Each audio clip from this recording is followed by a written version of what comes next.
بسم الله الرحمن الرحيم. الحمد لله رب العالمين، وأفضل الصلاة وأتم التسليم على سيدنا محمد وعلى آله وصحبه أجمعين. اللهم علمنا ما ينفعنا وانفعنا بما علمتنا وزدنا علما وفقها في الدين برحمتك يا أرحم الراحمين. الدرس 17 من دروس كتاب تيسير أحكام التجويد للشيخ يحيى بن عبد الرزاق الغوثاني حفظه الله تعالى. علمنا من قراءة أهل الله الإلكترونية في الشمال السوري بعنوان أحكام الراءات. كما نعلم أن الحروف في اللغة العربية تقسم إلى 3 أقسام. القسم الأول قسم مفخم دائما، وهي الحروف 7 يجمعها قول العلماء خص ضغط قض، خص ضغط قض. هذه الحروف حروف الاستعلاء دائما مفخمة في جميع حالاتها، مفتوحة مضمومة مكسورة ساكنة إلى آخره، كل حالاتها مفخمة. وعندنا حروف ترقق أحيانا وتفخم أحيانا، وهي حروف الراء والألف ولام لفظ الجلالة أو لام اسم الجلالة. هذه الحروف الثلاثة تفخم تارة وترقق تارة. بقية الحروف كلها مرققة دائما مرققة. بالنسبة للألف، فالألف تتبع ما قبلها في التفخيم والترقية، فإن كان ما قبلها مفخما فخمت، وإن كان ما قبلها مرققا رققت. ولام اسم الجلالة تتبع الحركة التي قبلها، فإن كان ما قبلها مضموما أو مفتوحا فخمت، وإن كان ما قبلها مكسورا رققت. أما الراء فالراء لها 3 حالات: الترقيق والتفخيم وجواز الوجهين، جواز الترقيق والتفخيم. ترقق الراء في الحالات الآتية. طبعا هنا الشيخ ذكر 6 حالات نختصرها ب3. الحالة الأولى إذا كانت مكسورة، أي كانت حركتها الكسرة، نحو قوله تعالى رزقا، رزقا، لا أقول ري رزقا، لا رزقا. مريد، فإذا كانت مكسورة ترقق الراء في هذه الحالة. الحالة الثانية إذا كانت ساكنة وقبلها كسر، إذا كانت ساكنة وقبلها كسر، كقوله تعالى مثلا شرعه، شرعه، كقوله تعالى الفردوس، الفردوس. الحالة الثالثة إذا كانت ساكنة وقبلها ياء ساكنة، إذا كانت ساكنة وقبلها ياء ساكنة، وهنا يكون سكونها عارضا بسبب الوقف، كقوله تعالى بصير، بصير. الراء هنا مضمومة فهي مفخمة كما سيأتي، بس ولكن وقفنا عليها فهنا تصبح حركتها السكون بسبب الوقف، فتصبح عندنا راء ساكنة وقبلها ياء ساكنة، وهذه حالة من حالات الترقيق. راء ساكنة وقبلها ياء ساكنة نقف عليها بصير، بصير. عند الوصل بصير مفخمة، ولكن هنا وقفنا وأصبحت حركتها السكون، فأصبحت ساكنة وقبلها ياء ساكنة، كقوله تعالى مثلا خير، خير، سواء كانت خير أم خير، ولكننا وقفنا عليها أصبحت ساكنة وقبلها ياء ساكنة، فهنا ترقق. إذن بقية الحالات 4 والخامسة والسادسة تندرج تحت الأولى والثانية والثالثة. كي لا نطيل إن شاء الله نختصر ب3 حالات: إذا كانت الراء مكسورة، وإذا كانت ساكنة وقبلها كسر، وإذا كانت ساكنة وقبلها ياء ساكنة. إذن بالمختصر كل ما يتعلق بالياء الساكن وبالكسر في حالات الراء فهو ضمن الترقيق. التفخيم تفخم الراء في الحالات الآتية.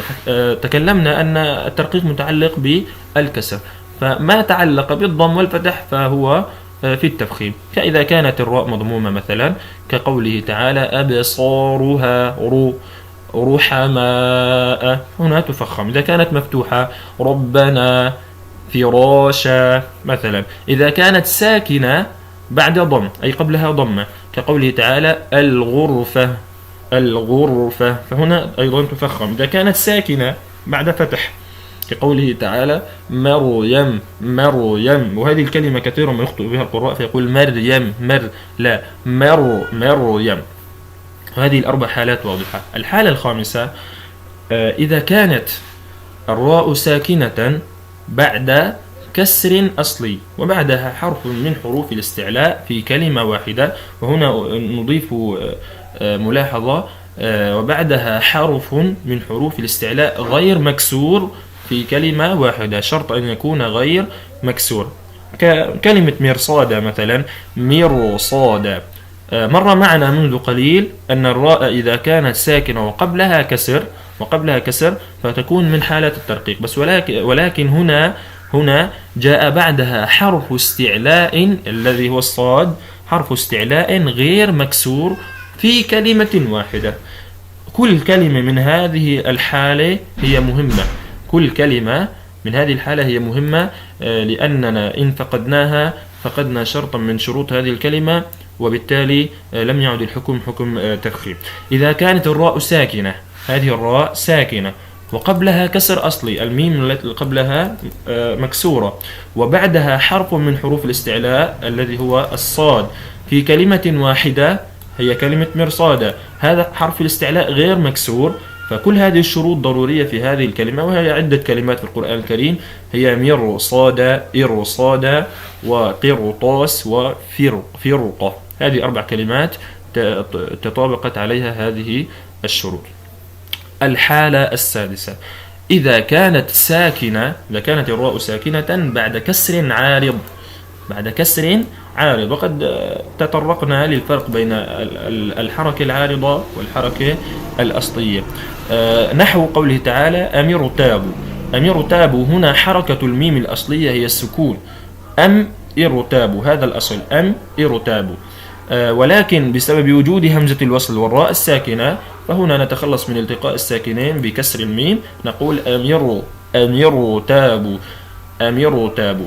إذن هذه الكسرة هي كسرة عارضة، ولهذا السبب رققت هذه الراء.